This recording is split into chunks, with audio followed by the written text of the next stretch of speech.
semua yang ada di dalam perkataan-perkataan Yesus yang ada di dalam kitab Anda, ya, 1000 berjuta, bermiliar, bertriliun persen Yesus mengakui dia bukan Tuhan. Semua perkataannya, yang katanya yang warna merah itu perkataan Yesus. Semua perkataan yang berwarna merah, tidak ada satupun atau sepotong pun atau secuil pun dalil pengakuan Yesus kalau dia itu adalah Tuhan.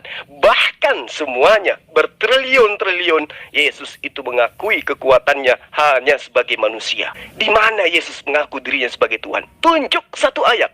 Kalau memang Anda mampu menunjukkan di mana Yesus mengakui dirinya adalah Tuhan pencipta alam semesta, tunjuk satu ayat. Hari ini juga saya berhenti menjadi kristolog. Salah, bukan begitu. Bukan begitu. Tidak seperti itu. Manusia itu salah pilih. Dia mengikuti iblis. Akibatnya apa? Dia mati. Karena Tuhan itu sumber hidup. Dia menghadap kepada iblis. Akhirnya manusia susah, menderita di dunia ini. Dunia terkutuk akibat terkutuk akibat dosanya manusia itu. Jadi karena kesalahan manusia menderita susah, sakit, lalu mati, kekal selama-lamanya. Tapi Tuhan itu mengasihi dan menyayangi manusia. Tuhan tidak mau manusia menderita seperti itu selama-lamanya. Tidak mau manusia itu mati. Pengen manusia itu hidup kembali. Maka Tuhanlah yang menyelamatkan manusia itu dari kematian kekal akibat kesalahan manusia. Tidak tahu apa-apa, lemah, tidak bisa berbuat apa-apa. Butuh bantuan manusia.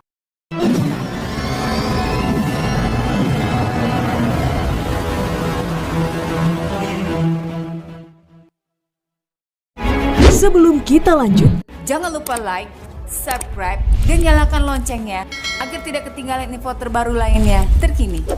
Semoga bermanfaat. Jadi tidak ada itu pengorbanan manusia, hanya ajaran penyembahan dewa-dewa, ajaran animisme, ajaran setan yang mengajarkan mengorbankan manusia untuk menebus dosa manusia. Ingat itu. Ya. Makanya Anda kewalahan, Anda bingung dengan alasan Anda menutupi kebingungan Anda dengan mengatakan Tuhan kami ajaib. Apaan ajaib? Ajaibnya di mana Yesus itu coba? Manusia dia, tidur, ya, lapar, was-was, ajaibnya di mana? Ajaibnya ketika Anda mempertontonkan kebodohan Anda, mengakui manusia yang 100% itu sebagai Tuhan. Di situ ajaibnya. Anda yang ajaib, bukan Yesus. Paham? Sudah jelas, Yesus adalah Tuhan karena Yesus itu mampu memberi hidup kekal. Kamu tidak tahu bahwa Yesus bisa memberi hidup kekal? Mana ada manusia yang bisa memberi hidup kekal? Tidak ada manusia seperti Yesus yang asalnya bukan dari bumi ini. Manusia Yesus mati, hidup kembali naik ke surga. Manusia mana seperti itu? Itu buktinya dia adalah Tuhan. Tidak ada manusia berkata, aku datang kembali menjemput kamu, membawa ke surga. Tidak ada perkataan manusia seperti itu. Tidak ada manusia yang mempunyai malaikat berlaksa-laksa. Mana ada manusia seperti itu? Itulah buktinya bahwa Yesus itu adalah Tuhan. Hanya Tuhan yang memiliki malaikat berlaksa-laksa, tidak manusia. Alkitab mengatakan hanya Tuhanlah yang bisa menyelamatkan manusia dari kematian kekal. Hanya Tuhanlah juru selamat. Yesus itu juru selamat. Berarti dia Tuhan. Banyak bukti-buktinya bahwa Yesus adalah Tuhan. Jul. Baik, selamat siang Pak Juma. Saya bacakan Yohanes 5 ayat 30. Pertanyaan waktu Zoom itu belum saya bisa jawab karena gangguan sinyal. Saya bacakan. Aku tidak dapat berbuat apa-apa dari diriku sendiri. Aku menghakimi sesuai dengan apa yang aku dengar. Dan penghakimanku adil. Sebab aku tidak menuruti kehendakku sendiri, melainkan kehendak Dia yang mengutus aku. Yang sering ditampilkan orang Muslim di Yohanes 5 ayat 30, aku tidak dapat berbuat apa-apa dari diriku sendiri. Itu masih koma. Aku menghakimi sesuai dengan apa yang aku dengar. Yesus menghakimi loh. Tapi sebelum ayat itu, sebelum itu dikatakan aku tidak dapat berbuat apa-apa dari diriku sendiri. Masih koma itu Pak. Jadi Yohanes 5 ini belum kita baca secara utuh.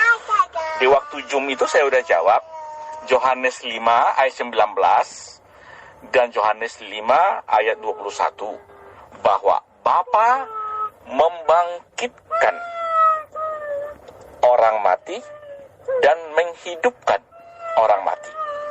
Yesus juga membangkitkan orang mati dan menghidupkan orang mati sesuai yang dikehendaki oleh Yesus. Jadi, Bapa membangkitkan orang mati, menghidupkan orang mati. Yesus membangkitkan orang mati, menghidupkan orang mati. Contoh lain, Bapa mengutus penghibur yaitu Roh Kudus. Yesus juga mengutus penghibur yaitu Roh Kudus. Yohanes 16 ayat 7, Yesus mengutus penghibur. Yohanes 16 ayat 26, Bapa mengutus penghibur yaitu Roh Kudus. Berarti Bapa mengutus penghibur yaitu Roh Kudus, Yesus juga mengutus penghibur Roh Kudus. Berarti Bapa dan Anak itu sama. Bedanya Bapa itu di sorga, Anak itu di bumi. Kan saya udah cerita dari awal. Di sorga itu ada Bapa, ada Firman, ada Roh Kudus. Ketiganya adalah satu. Sama seperti saya, Mahadi, memiliki roh, jiwa, dan tubuh. Ketiganya satu. Kenapa Firman itu menjadi manusia? Karena pada zaman dahulu, Allah menyampaikan firman-Nya melalui nabi-nabi. Pada zaman akhir, Allah menyampaikan melalui anaknya. Oleh anaknya, Allah menciptakan alam semesta. Jadi anaknya itulah yang menciptakan alam semesta. Oleh anaknya, Allah menciptakan alam semesta. Ibrani 1 ayat 2. Berarti anaknya itu adalah Firman. Oleh Firman, Allah menciptakan alam semesta. Itu yang saya bilang, Pak Juma pemahamannya nggak utuh. Bukan karena logika nggak punya. Logikanya, Allah menciptakan alam semesta melalui Firman. Ayat Ibrani 1 ayat 2, oleh anaknya alam semesta diciptakan. Berarti anaknya itu adalah Firman. Jadi itu yang saya maksud. Yohanes 5:30, aku tidak dapat berbuat apa-apa dari diriku sendiri. Setelah itu aku menghakimi sesuai dengan apa yang aku dengar. Satu sisi tidak dapat berbuat apa-apa, tetapi satu sisi dia hakim. Di ayat sebelumnya masih Yohanes 5, Bapa membangkitkan orang mati, Yesus, dan menghidupkannya. Yesus juga membangkitkan orang mati dan menghidupkannya. Di ayat lain, Bapa mengutus penghibur atau Roh Kudus, Yesus juga mengutus penghibur Roh Kudus. Sama dan selepel. Karena dia sendiri sebenarnya. Bedanya adalah Yesus jadi manusia, Firman jadi manusia. Yohanes 16 ayat 7 berkata, jika aku pergi, penghibur itu tidak datang padamu. Maka lebih baik aku pergi.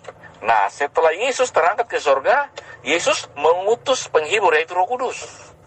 Di ayat Yohanes 14 ayat 26, Bapa juga mengutus penghibur yaitu Roh Kudus. Berarti baik Bapa atau Yesus satu pribadi, satu hakikat. Jadi Bapa sama Firman sama. Seperti Mahadi ini ada roh, jiwa, dan tubuh. Rohnya Mahadi, ya Mahadi. Jiwanya Mahadi, ya Mahadi. Tubuhnya Mahadi, ya Mahadi. Jadi baik Bapa, baik Firman, baik itu Roh Kudus, itu Yesus. Karena Bapa bukan nama, Firman bukan nama, Roh Kudus bukan nama. Demikian Pak Juma. Jul, maaf Jul, kamu hanya menyangkal-menyangkal. Baca kisah perjalanan bangsa Israel waktu keluar dari tanah Mesir ke tanah Kanaan. Semua umat-umat Tuhan, mulai dari Adam sampai Yesus mati itu, selalu mengorbankan binatang, mencurahkan darah binatang setiap pagi dan sore. Baca, Jul, kamu jangan hanya membantah, tapi kamu tidak pernah membaca. Pak Jumat, tolong ditampilkan ayat mana yang mengatakan bahwa Tuhan itu, bahwa Yesus itu bukan Tuhan. Tertulis di mana? Dan siapa yang berkata? Dan kepada siapa dia berkata? Demikian Pak Jumat. Jadi gini Pak Dokter, apapun yang Yesus lakukan, itu sudah jelas kan? Anda membacakan dalilnya sendiri kan? Di ayat Yohanes 5 ayat 30, kenapa otak Anda susah untuk mencerna itu? Ya, aku tidak menuruti kehendakku sendiri. melainkan kehendak Dia yang mengutus aku. Penghakimanku adil. Kenapa? Karena aku tidak menghakimi dari diriku, tapi menghakimi sesuai apa yang diperintahkan oleh yang mengutus aku. Berarti kan sudah jelas. Anda mengatakan Yesus memberikan hidup yang kekal, Yesus membangkitkan orang yang mati. Apakah itu berasal dari dirinya sendiri? Bukan, melainkan sesuai dengan kehendak Dia yang telah mengutus Yesus. Apa yang Anda permasalahkan kemudian? Anda mengatakan Yesus dan Bapa itulah itu sendiri, tapi Anda mengatakan perbedaannya adalah Bapa di surga, Yesus di bumi. Nah, itulah perbedaannya. Justru perbedaan itu membuktikan Yesus itu bukan Tuhan. Anda yang mengasumsikan Yesus itu Tuhan dengan berbagai macam dalil, bawa-bawa Ibrani lagi. Ketika Anda mengatakan Yesus itu di dalam Ibrani 1, Yesus itu menciptakan, itu karena kalian memahami Yesus itu adalah firman. Padahal Yesus itu bukan firman. Berapa kali saya harus katakan kepada Anda, Yesus itu bukan firman. Tahu firman nggak? Firman itu perkataan. Dan Yesus itu bukan perkataan. Yang menjadikan Yesus itu firman adalah kalian Kristen-Kristen ini. Tapi Yesus tidak pernah mengatakan, akulah firman. Mana? Coba Anda tunjukkan dalilnya. Di mana, Pak Dokter? Di mana Yesus mengaku, akulah firman? Di mana Yesus katakan itu? Tidak ada. Ya, Yesus itu adalah ciptaan murni. Makanya Dia mengatakan, aku tidak dapat berbuat apa-apa dari diriku sendiri. Ngerti nggak kalau Yesus mengatakan dari diriku? Berarti dari dirinya sebagai manusia, Dia tidak mampu berbuat apa-apa. Nah, apakah Dia adalah Tuhan itu sendiri? Bukan, Dia adalah orang yang diutus oleh Tuhan. Melainkan kehendak Dia yang mengutus aku. Jelas kan? Makanya di ayat lain Dia mengatakan, tidak ada yang tahu tentang kiamat. Matius 24 ayat 36. Ya. Anak pun tidak tahu, anak pun tidak tahu. Berarti Yesus pun tidak tahu hari kiamat. Nah, kalau Yesus tidak tahu hari kiamat, bagaimana kemudian Anda mengatakan Dia itu adalah Bapa itu sendiri? Maka Anda akan mengembalikan kata Anda, oh Dia kan dalam keadaan manusia. Nah, karena itulah ketika Dia adalah manusia, Dia tidak mampu berbuat apa-apa dari dirinya sendiri. Karena Dia manusia, bukan Bapa itu sendiri. Yang menjadikan Yesus itu Bapa itu sendiri adalah kalian Kristen. Kalian Kristen ini yang menjadikan Yesus itu adalah Bapa itu sendiri. Sementara Yesus hanya mengatakan dirinya sebagai anak manusia. Apakah Bapa anak manusia? Bukan. Karena itulah saya bilang, Pak Dokter, jangan Anda campur adukan kebenaran akal dengan asumsi agama. Itu Anda sedang menjabarkan asumsi agama Anda terhadap pengajaran Yesus. Nah, kalau Yesus itu tidak bisa mengetahui kapan kiamat, berarti Dia benar. Dia adalah manusia yang seutuhnya, tidak bisa berbuat apa-apa. Apa yang Dia lakukan, membangkitkan orang mati. Ya, apalagi yang Anda anggap Dia sebagai Tuhan, mengampuni dosa. Semua itu Dia lakukan apa? Berdasarkan pengakuannya. Aku tidak menuruti kehendakku sendiri. Karena kalau aku menuruti kehendakku sendiri, aku tidak bisa berbuat apa-apa karena aku manusia. Apa yang aku lakukan, apa yang aku kerjakan adalah apa yang diperintahkan Bapa untuk aku kerjakan. Dia membangkitkan karena perintah Bapa. Coba, apalagi yang Anda anggap Yesus itu sebagai Tuhan? Anda sudah mengatakan perbedaannya Bapa di surga, Dia ada di bumi. Nah itu, makanya gunakan akal. Sekali lagi saya katakan kepada Anda, kalau Yesus itu tidak tahu hari kiamat, bagaimana mungkin kemudian manusia ini bisa berubah menjadi pencipta alam semesta? Coba Anda jawab di situ. Nah, itu mulut Anda sendiri yang mengatakan, mereka mengorbankan binatang, tidak pernah mengorbankan manusia apalagi Tuhan. Otak, di mana otak? Saya sudah sampaikan kepada Anda, Tuan Lamsen, sebagai serigala hitam Anda harusnya paham dan tersadarkan. Kenapa saya katakan begitu? Karena tidak ada dosa waris dalam konsep para nabi.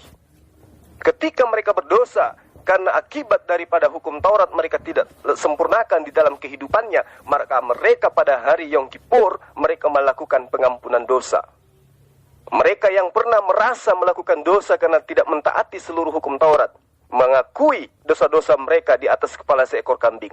Baca Imamat 17 ayat 21 ayat 22. Jadi tidak ada itu pengorbanan manusia. Hanya ajaran penyembahan dewa-dewa, ajaran animisme, ajaran setan yang mengajarkan mengorbankan manusia untuk menebus dosa manusia. Ingat itu. Ya. Makanya Anda kewalahan, Anda bingung dengan alasan Anda menutupi kebingungan Anda dengan mengatakan Tuhan kami ajaib. Apaan ajaib? Ajaibnya di mana Yesus itu coba? Manusia dia, tidur, ya, lapar, was-was, ajaibnya di mana? Ajaibnya ketika Anda mempertontonkan kebodohan Anda, mengakui manusia yang 100% itu sebagai Tuhan. Di situ ajaibnya. Anda yang ajaib, bukan Yesus. Paham? Anda terlalu naif, Pak Dokter. Semua yang ada di dalam perkataan-perkataan Yesus yang ada di dalam kitab Anda, ya, 1000 berjuta, bermiliar, bertriliun persen Yesus mengakui dia bukan Tuhan. Semua perkataannya, yang katanya yang warna merah itu perkataan Yesus. Semua perkataan yang berwarna merah, tidak ada satupun atau sepotong pun atau secuil pun dalil pengakuan Yesus kalau dia itu adalah Tuhan. Bahkan semuanya bertriliun-triliun Yesus itu mengakui kekuatannya hanya sebagai manusia. Tapi kalau Anda mampu menunjukkan, sebagai dokter, saya minta Anda mempertaruhkan identitas keilmuan Anda secara ilmiah. Di mana Yesus mengaku dirinya sebagai Tuhan? Tunjuk satu ayat. Coba. Tunjuk satu ayat. Kalau memang Anda mampu menunjukkan di mana Yesus mengakui dirinya adalah Tuhan pencipta alam semesta, tunjuk satu ayat. Hari ini juga saya berhenti menjadi kristolog. Hari ini juga disaksikan oleh seluruh teman-teman yang ada di grup ini, dan akan saya umumkan di channel saya berhenti menjadi kristolog oleh karena seorang dokter Mahadi Marpaung mampu membuktikan kepada saya satu dalil di mana Yesus mengaku dialah pencipta alam semesta. Silakan Pak Dokter, saya tunggu. Bisa gitu Tuan Lamsen? Nggak bisa. Ya, saya membaca kitab Anda dari kitab Kejadian sampai pada kitab Wahyu. Buktinya banyak ahli-ahli gospel yang kemudian menjadi mualaf meninggalkan kitab Anda. Apakah karena mereka juga belajar dari Ahmad Dedat? Ya, saya malah tidak tahu Ahmad Dedat bukunya seperti apa. Nggak ngerti saya. Saya cuma kenal namanya. Saya belajar kitab Anda. Perbedaannya antara Anda dengan saya, kalau saya betul-betul memahami, firman telah menjadi manusia, firman telah menjadi matahari, firman telah menjadi alam semesta. Dan itu semua bukan Tuhan, tapi ciptaan. Kalau Anda berbeda, firman telah menjadi perpuluhan. Itu di Anda. Kenapa saya katakan firman telah menjadi perpuluhan? Karena semua konsep kebenaran yang diajarkan oleh Yesus, Anda palingkan menjadi pundi-pundi yang Anda jajakan biar menghasilkan perpuluhan. Intinya, Anda menjajakan konsep imani saja. Itu intinya di situ Tuan Lamsen. Beda dengan saya. Saya tahu. Kata Yesus kepada mereka, jikalau Allah adalah Bapakmu, kamu akan mengasihi aku. Sebab aku keluar, datang dari Allah. Dia keluar, dia datang. Nah, matahari itu keluar dari mana? Dari Allah.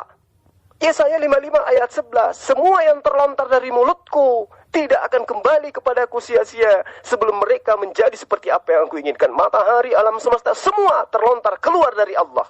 Yesus mengaku keluar dari Allah. Dan aku datang bukan atas kehendakku sendiri. Catat itu. Garis bawahi itu Tuan Lamsen. Yesus yang ada Tuhankan datang bukan atas kehendaknya sendiri, melainkan atas kehendak Allah yang telah mengutus dia. Yohanes 8 ayat 42. Catat. Aku datang bukan atas kehendakku sendiri.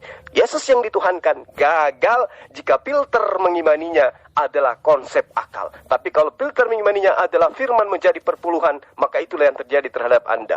Sesat, lagi menyesatkan sehingga Anda mengatakan Tuhan kami ajaib. Sin salabim, habra katabra. Tuan Lamsen.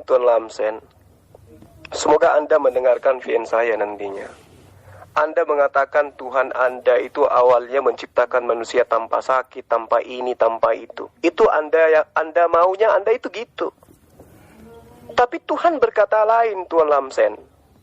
Kejadian 1 ayat 26 itu cukuplah sebagai tamparan keras buat Anda. Sekiranya Anda masih ada potensi untuk menjadi waras. Baiklah kita menjadikan manusia menurut gambar dan menurut perencanaan, menurut rupa kita, menurut sketsa kita, menurut keinginan kita, ya, menurut apa yang kita rancangkan supaya mereka berkuasa di atas ikan-ikan di laut dan burung-burung di udara dan atas ternak dan atas seluruh bumi dan atas segala binatang melata yang merayap di bumi. Artinya dia diperuntukkan untuk mengisi bumi. Pahami itu dengan baik. Ini Adam belum diciptakan, memang sudah dirancangkan untuk mengisi bumi. Kalau dia dirancangkan mengisi bumi, berarti dia dirancangkan hidup di alam yang memiliki keterbatasan. Lalu ketika Anda mengatakan mereka ini membawa dosa kutuk, Anda salah. Di ayat 28-nya dikatakan Allah memberkati mereka. Allah memberkati mereka. Lalu mereka ini dikutuk berdasarkan ajaran Kristen. Padahal manusia itu diberkati. Beranak cuculah, bertambah banyaklah, penuhilah bumi dan taklukkanlah bumi itu. Berkuasalah atas ikan-ikan.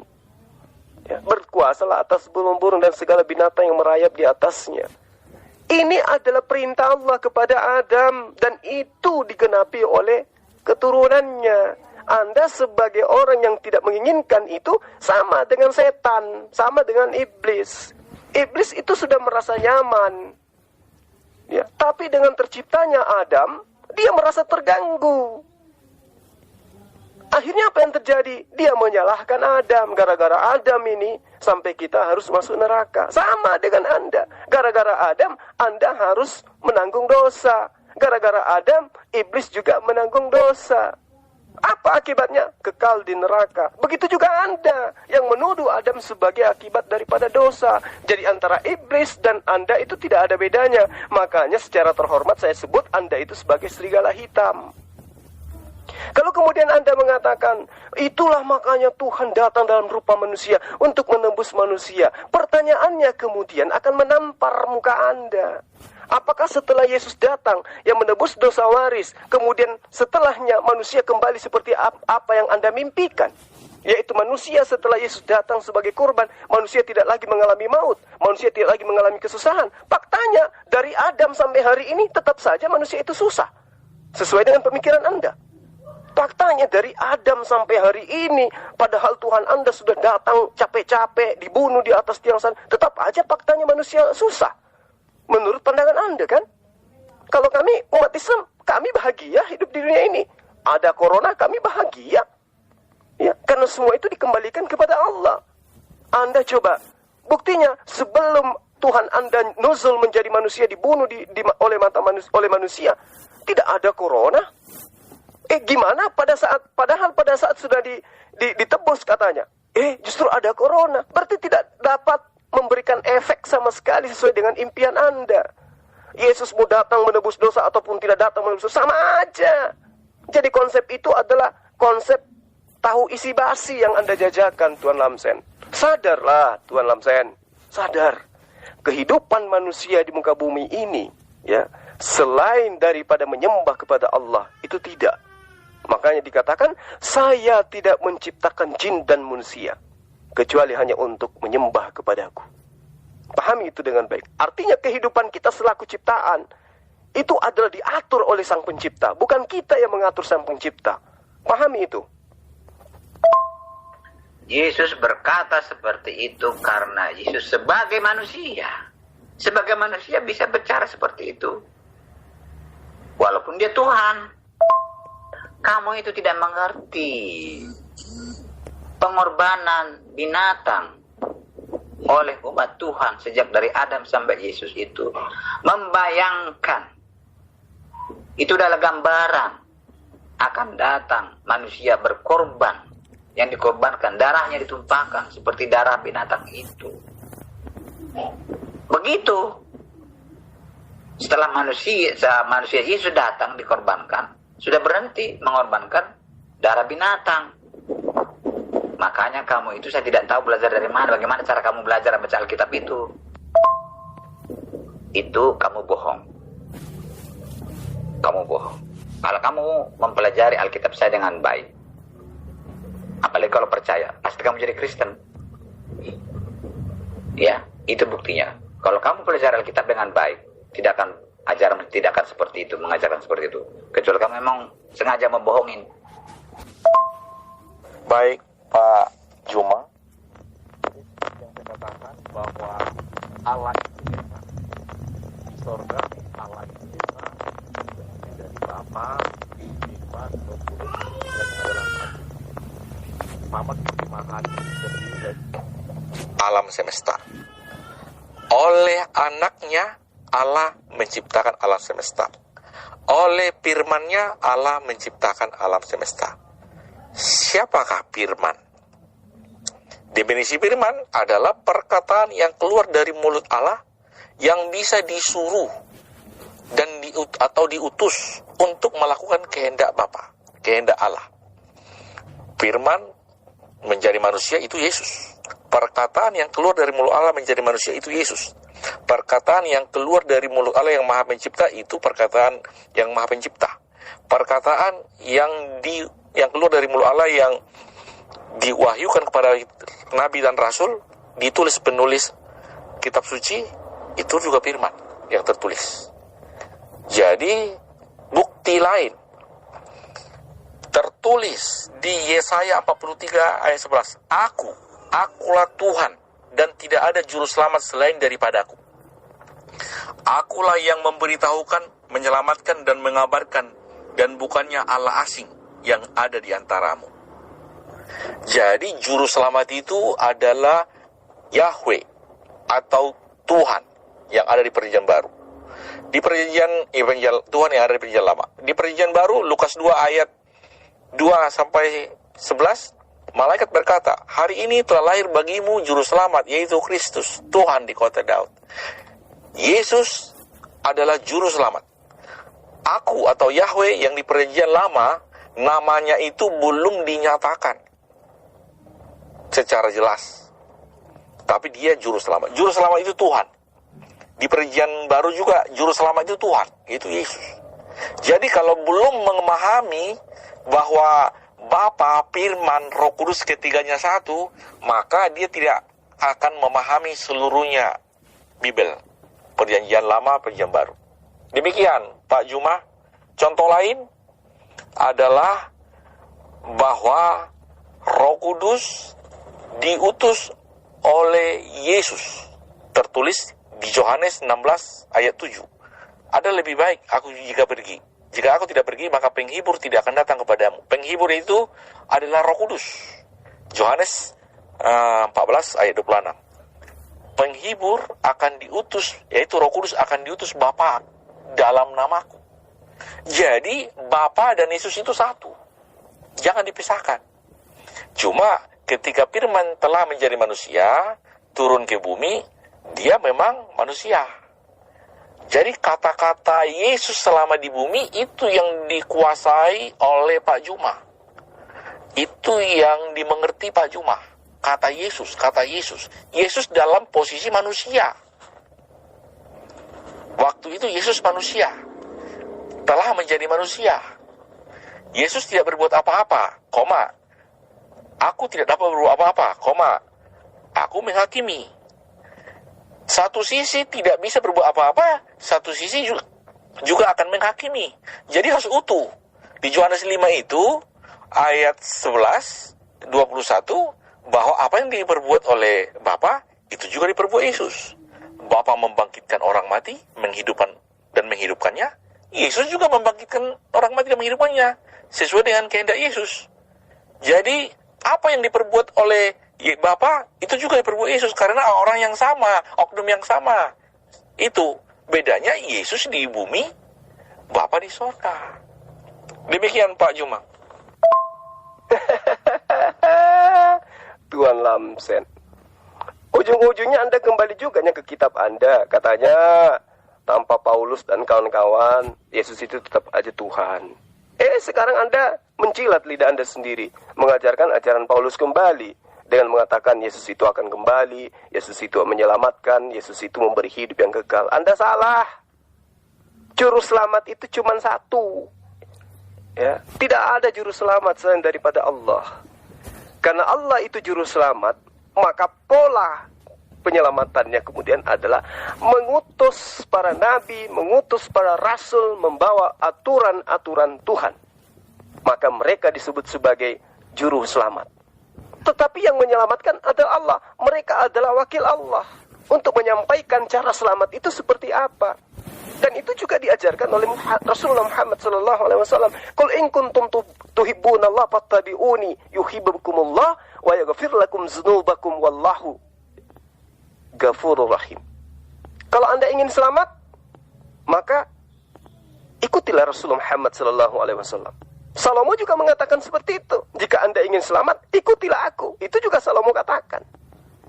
Musa juga katakan seperti itu. Kalau Anda ingin selamat, ikutilah aku. Jadi semua nabi utusan Allah itu adalah juru selamat Allah. Jadi Allah sang pemberi selamat, sebagai juru selamat, dia mengirimkan utusan-utusannya untuk memberi selamat kepada umatnya masing-masing. Anda terlalu naif, terlalu kecil otak Anda untuk memahami itu. Lalu kemudian ketika Anda mengatakan Yesus itu adalah Tuhan, dari mananya Anda bisa mengatakan Yesus itu adalah Tuhan? Yohanes 10 ayat 18, tidak seorang pun mengambil dia daripadaku, melainkan aku akan memberikannya menurut kehendakku sendiri. Aku berkuasa, kata Yesus. Aku berkuasa memberikannya. Aku berkuasa juga mengambilnya kembali. Kenapa? Karena itulah tugas yang ku terima dari Bapakku. Clear kan? Jadi Yesus itu memberikan kuasa, Yesus juga itu berkuasa, bisa membangkitkan, memberikan keselamatan. Kenapa? Karena itu memang tugasnya yang diberi oleh Bapaknya. Siapa Bapak itu? Tuhan alam semesta yang disembah oleh manusia. Pahami itu. Di dalam Yohanes 12 ayat 4. Tetapi Yesus berseru, barang siapa percaya kepadaku, ia bukan percaya kepadaku, tetapi kepada dia yang telah mengutus aku. Jadi Yesus itu hanya utusan, dia hanya duta, dia hanya rasul Tuhan. Makanya disebut Rasulullah. Dan iman seorang muslim tidak akan sempurna kalau tidak mengimani Yesus itu sebagai utusan Allah atau Rasulullah. Ya, dia mengatakan aku berkuasa memberikannya dan juga berkuasa mengambilnya. Kenapa? Karena itulah tugasku yang kuterima dari Tuhanku. Udah selesai. Yohanes 10 ayat 18. Makanya saya katakan kepada Tuan Lamsen dan teman-teman serigala hitam yang lainnya. Mau lari kemanapun Anda membawa Yesus, Yesus tidak akan pernah mengiringi langkah Anda. Kenapa? Karena Yesus itu adalah seorang Muslim yang sangat taat menjalankan hukum Taurat, di mana hukum Taurat itu adalah perintah Allah. Lalu kemudian Kristen itu menganggap hukum Allah itu adalah sebagai hukum kutuk. Itu yang perlu Anda pahami dengan baik. Saya salut kepada kamu karena kamu pintar ngomong, pintar khotbah, memelintir-melintir ayat Alkitab kamu. Bukan begitu ajaran Alkitab kamu. Alkitab kami mengatakan, Tuhan melihat ciptaannya itu dalam keadaan sungguh amat baik. Dan seandainya Adam dan Hawa tidak memakan buah pengetahuan itu, dia tidak akan mati. Karena Tuhan berkata, kalau kamu makan buah ini kamu akan mati. Kalau tidak makan pasti tidak akan mati. Jadi kamu cara berpikirnya itu memang bodoh, sangat bodoh. Tapi pintar kamu berkhotbah, seolah-olah perkataanmu itu benar semua. Sebagai manusia, bagaimana caranya Yesus kembali menjadi sang pencipta alam semesta? Tolong jelaskan ini. Itu bukan ajaran Paulus. Yesus itu ditulis oleh Matius, Markus, Lukas, dan Yohanes. Paulus itu terakhir datang itu. Matius, Markus, Lukas, dan Yohanes sudah mengatakan Yesus itu adalah Tuhan yang mengenakan sifat kemanusiaan. Dan bukan Paulus mengatakan Yesus Tuhan, tidak. Paulus itu mengikuti. Pertama sekali Paulus tidak percaya bahwa Yesus adalah Tuhan. Jangan goblok kamu, ya. Jangan bodoh. Paulus itu terakhir itu mengatakan Yesus adalah Tuhan. Yang terakhir itu. Tanpa Paulus pun kami sudah tahu bahwa Yesus adalah Tuhan. Tahu nggak? Saya tidak mampu menjelaskan cara Tuhan itu bagaimana dia jadi manusia. Bagaimana caranya dia kembali seperti semula berkuasa menjadi Tuhan. Ya, meninggalkan kemanusiaannya. Jangan tanya itu kepada saya. Karena itu tidak diajarkan Alkitab. Yang jelas Alkitab mengajarkan kepada saya bahwa Tuhan itu menyelamatkan manusia dari kematian kekal. Tidak ada manusia yang mampu menyelamatkan manusia dari kematian kekal. Artinya Yesus datang ke dunia ini untuk menyelamatkan manusia dari kematian kekal. Bukan manusia dia, tapi dia mengenakan sifat kemanusiaan. Sebagai manusia dia berbicara mengenakan perkataan manusia, menggunakan kata-kata manusia. Jangan goblok kamu, ya. Jangan nipu Tuan Lamsen, Anda itu sudah lansia, sudah manula, jangan nipu. Sampai hari ini orang-orang Yahudi masih melanjutkan ibadah mereka, ibadah penebusan dosa mereka dengan mengorbankan korban bakaran, dengan mengorbankan lembu. Ya, tidak seperti ajaran Anda. Jadi di dalam agama Yahudi, pengertian jatuh ke dalam dosa bukan karena makan buah ilmu pengetahuan, Tuan Lamsen. Jangan Anda ngibul di situ. Pengertian jatuh ke dalam dosa bagi orang-orang Yahudi yang memiliki kitab asli, itu jika mereka gagal mentaati hukum Taurat dalam kehidupan sehari-hari mereka. Tapi Kristen dengan gagahnya justru mengutuk hukum Taurat. Gila kak? Gila nggak, Tuan Lamsen? Ya. Jadi ketika muncul pertanyaan, apakah Yesus disalib untuk menebus dosa manusia? Karena Adam jatuh ke dalam dosa yang diwariskan ke seluruh umat manusia secara turun-temurun sesuai dengan apa yang Tuan Lamsen imani. Maka jawabannya tidak sama sekali. Justru sebaliknya. Yesus tidak pernah mengajarkan itu. Setelah peristiwa penyaliban Yesus di dalam konsep Kristen, barulah kemudian Paulus yang mengaku rasul ini, ya serigala ini, memeras otak menafsirkan kembali kitab Kejadian sesuai yang dia inginkan. Apa tujuannya? Sebagai sarana membenarkan dan memberikan makna bagi penyaliban Yesus itu. Nah, kerja keras Paulus ini, di mana kerja keras yang saya maksud adalah usaha dia untuk memanipulasi kitab Perjanjian Lama membuahkan hasil kemudian. Dia menafsirkan Adam dan Hawa yang makan buah terlarang telah jatuh ke dalam dosa yang kemudian diwariskan kepada seluruh keturunannya. Padahal sebelum penyaliban Yesus, Paulus ini tidak pernah mengajarkan bahwa kitab Kejadian adalah cerita tentang dosa waris yang akan ditebus oleh darah yang kemudian disebut dengan pengorbanan Yesus. Jadi kecerdikan Paulus inilah yang kemudian yang Tuan Lamsen ajarkan, Anda jabarkan di sini. Jadi Tuan Lamsen, sangat kelihatan bahwa para penulis cerita yang ada di dalam kitab Anda, yang muatannya menceritakan tentang kematian Yesus, itu berusaha sekuat tenaga untuk mencari-cari ayat-ayat di dalam kitabnya Bani Israel, untuk kemudian mereka beri arti pada kematian Yesus. Dan apa yang mereka lakukan, tidak lain dan tidak bukan adalah mengandalkan penafsiran-penafsiran baru, ya, sebagai pendukung untuk merangkai cerita tentang kematian Yesus. Artinya, cerita tentang peristiwa diciptakannya Kristen ini, itu adalah cerita yang disusun berdasarkan atas penafsiran-penafsiran mereka terhadap Perjanjian Lama. Jadi Paulus ini sama sekali tidak menyaksikan dan tidak tahu persis apakah Yesus itu benar-benar disalib, ya, ataukah dia itu tidak benar-benar disalib. Kalau Yesus disalib, apakah Yesus benar-benar mati? Ya, itu Paulus tidak tahu. Paulus tidak ngerti kapan Yesus disalib, di mana, dan bagaimana. Itu Paulus tidak ngerti. Nah, untuk membangun cerita tentang proyek penyelamatan umat manusia melalui darah Yesus, Paulus, sang pendiri Kristen, dan juga pendukung-pendukungnya, wartawan-wartawan lain, penulis kitab gospel, itu memetik ayat-ayat Perjanjian Lama untuk disusun ceritanya, dikaitkan dengan kehidupan Yesus. Toh para pembacanya bukan orang-orang Yahudi, tetapi orang-orang non-Yahudi, orang Romawi, orang Indonesia, orang Belanda, orang Jepang, dan seterusnya, bukan orang Israel.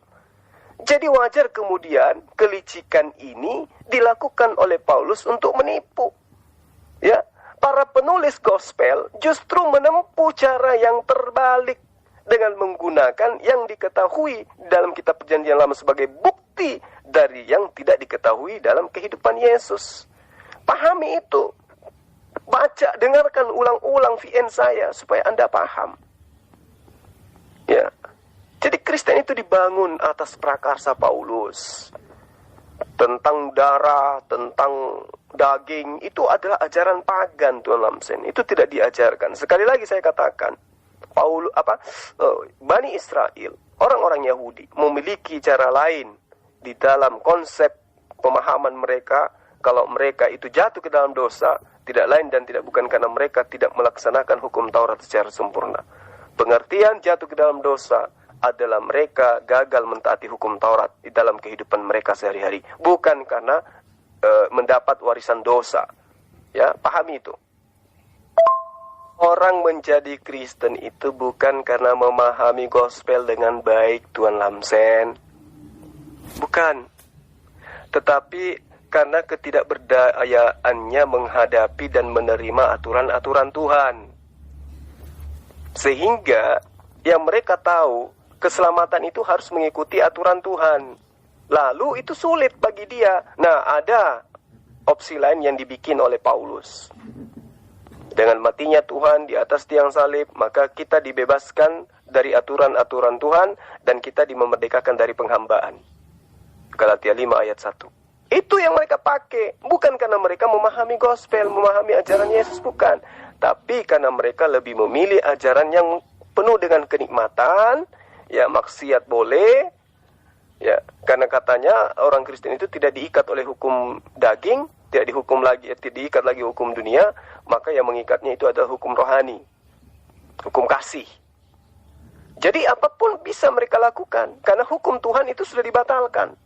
Dengan matinya Tuhannya mereka di atas tiang salib, maka kutuk daripada Taurat itu sudah dibebaskan bagi mereka. Artinya tidak ada lagi perintah Tuhan dalam Taurat yang wajib dilakukan oleh orang Kristen. Itu yang membuat mereka Kristen. Bukan karena mereka mengetahui dalil-dalil dalam kitab mereka, bukan. Saya bisa sanksi itu. Saya bisa jamin itu, Tuan Lamsen. Dan saya sanksi kalau Anda itu betul-betul paham kitab Anda. Saya sanksi. Bahkan saya berani katakan, Tuan Lamsen itu buta gospel. Yang Anda pahami hanyalah ayat-ayat Paulus di mana Yesus itu adalah Tuhan, dan kemudian ketika ditabrakkan dengan ajaran Yesus, Anda mengatakan Tuhan kami ajaib. Anda bingung, Yesus itu maha kuasa tapi tidak maha kuasa. Itu kan pernyataan Anda. Dia itu Tuhan dan juga dia adalah manusia. Dia tidak bisa berbuat apa-apa dari dirinya sendiri, dan dia juga bisa berbuat apa-apa dari dirinya. Makanya Anda bingung. Orang yang bingung ketika diperhadapkan kebenaran, ketika dia diberikan ajaran yang sesuai dengan ajaran para nabi, bingung dia karena otaknya tidak berfungsi. Otak yang tidak berfungsi itu sama halnya dengan orang yang tidak waras. Pahami itu. Tapi bagaimana mau paham kalau nggak waras? Yesus itu bukan firman menurut Yesus, tapi dia adalah firman menurut Paulus. Nah, sekarang Anda itu pengikut Yesus atau pengikut Paulus? Jelas kan? Di mana dalilnya? Tunjukkan. Selain Ibrani, ajaran Yesus, ajaran Paulus yang mengatakan firman itu telah menjadikan segala sesuatunya. Sekarang jawab saya, Pak Dokter. Di mana Yesus mengaku bahwa dirinya adalah firman? Gak usah panjang lebar. Ya, Anda belum bisa membuktikan kepada saya bahwa Yesus itu mengaku sebagai firman. Kemudian ketika Anda mengais-ngais Yesaya 43 ayat 11, mundur ke ayat 10. Jangan malu-malu, Pak Dokter. Kembali ke ayat 10 dari Yesaya 43 itu. Engkaulah saksi-saksiku. Tidak ada Tuhan yang dibentuk sebelum aku, dan tidak ada Tuhan yang dibentuk setelahku. Yesus dibentuk jadi manusia. Ngerti enggak? Berarti Yesus itu bukan Tuhan. Karena Tuhan telah mengatakan tidak ada Tuhan yang dibentuk sebelumku dan tidak ada Tuhan yang dibentuk setelahku. Yesus dibentuk 9 bulan, menjadi manusia pula tuh dia. Lalu kemudian tidak ada juru selamat selain daripada Allah. Betul, Yesus itu bukanlah Allah itu sendiri, tetapi dia diperintahkan untuk mengatakan apa yang harus dia katakan. Dia kan sudah mengatakan, aku tidak berkata-kata dari diriku sendiri. Berarti kalaupun dia mengatakan, akulah Tuhan, akulah pencipta alam semesta, itu bukan perkataan dari dirinya sendiri. Karena dia adalah manusia, dia hanya utusan Tuhan. Kalau dia mengatakan, akulah juru selamat itu karena dia sebagai penyampai firman. Yohanes 10 ayat 34. Di dalam kitab Tauratmu dikatakan, setiap orang yang diserahi tugas menyampaikan firman, maka dia adalah Allah. Yesus diserahi tugas menyampaikan firman, maka dia adalah Allah. Saya sudah bosan sebenarnya menyampaikan ini. Rasulullah Muhammad SAW juga mengaku sebagai Allah. Innani ana Allah, la ilaha illa ana, tidak ada Tuhan selain aku. Itu kata Rasulullah Muhammad SAW loh. Lalu apakah kemudian dia itu Allah itu sendiri? Bukan, karena dia adalah manusia, hanya sebagai penyampai firman, hanya wakil Tuhan. Sama dengan Yesus. Jadi terlalu naif jika seorang dokter yang notabene-nya punya ilmu, ya, selalu mengkaji dengan ilmiah, tetapi giliran konsep Tuhan yang Anda kedepankan doktrin dan dogma. Memalukan kalau saya. Kalau saya sebagai dokter, malu saya untuk menjabarkan itu. Betul, dia tidak akan mati, tetapi tetap saja dia dicipta untuk mengisi bumi. Saya tidak memelintir, Andalah yang memelintirnya. Bukti Anda tidak mampu menunjukkan mana ayatnya di mana Adam akan diciptakan untuk kekal di sorga. Mana? Anda tidak bisa. Anda melintir-melintir ayat di mana-mana supaya Anda bisa dianggap sebagai sebuah perjabaran Anda sebagai sebuah kebenaran. Faktanya tidak, kan? Kalaupun Adam itu tidak makan buah ilmu pengetahuan, Tuan Lamsen, tetap saja dia itu diciptakan untuk mengisi bumi. Dalilnya Kejadian 1 ayat 26. Nah, karena dia dicipta untuk mengisi bumi, otomatis dia akan merasakan mati. Karena dunia ini fana, tidak kekal. Tapi kalau Anda mengatakan, oh tidak, dia diciptakan untuk mengisi Gan Eden selamanya. Mana ayatnya? Tunjuk, supaya tabrakan dengan dalil ini. Baiklah kita menjadikan manusia untuk berkuasa di bumi. Udah jelas. Berarti Adam mau makan buah ilmu pengetahuan ataupun tidak, dia memang dikhususkan hidup di alam yang punya keterbatasan. Ngerti? Saya tidak mengikuti orang Yahudi. Saya mengikuti ajaran Alkitab saya, Jul. Bagaimana kamu mengatakan manusia seperti Yesus bisa naik ke surga kembali? Mana ada manusia yang bisa memberi hidup kekal? Itu hanya Tuhan. Mana ada manusia menyelamatkan manusia dari kematian kekal akibat dosa? Hanya Tuhan, Jul. Itu ajaran Alkitab kami. Tunjukkanlah manusia yang mengaku bisa memberi hidup kekal. Kalau bisa, saya akan menjadi mualaf. Jul. Jangan bodoh kamu, Jul. Tunjukkanlah manusia seperti Yesus. Yang bahan bakunya bukan dari hasil perkawinan antara laki-laki dan perempuan. Lalu mati, hidup kembali, lalu naik ke surga. Mana ada manusia seperti itu? Tidak ada, Jul. Tidak ada. Hanya Tuhan. Menurut Alkitab kami, hanya Tuhanlah juru selamat. Tapi Yesus dipanggil juru selamat. Berarti Yesus adalah Tuhan. Jul. Itu menurut ajaranmu, itu dugaanmu. Saya orang Kristen bukan seperti itu, Jul. Kamu itu fitnah itu. Padahal Islam itu aturannya damai. Ini kok membawa kerusuhan, keributan, menfitnah. Tidak ada seperti itu Kristen. Tidak. Kristen hanya berdasarkan ajaran Alkitab yang mengatakan Yesus telah mati di Golgota untuk menggantikan kematian manusia. Itu ajaran Alkitab. Tapi kamu rubah-rubah. Menfitnah namanya itu. Menghina. Menista agama itu namanya. Menista ajaran Alkitab kami.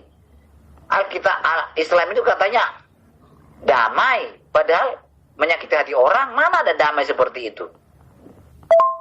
Otakmu tidak mampu memahami perkataan Alkitab yang mengatakan, lalu Tuhan melihat ciptaannya sungguh amat baik.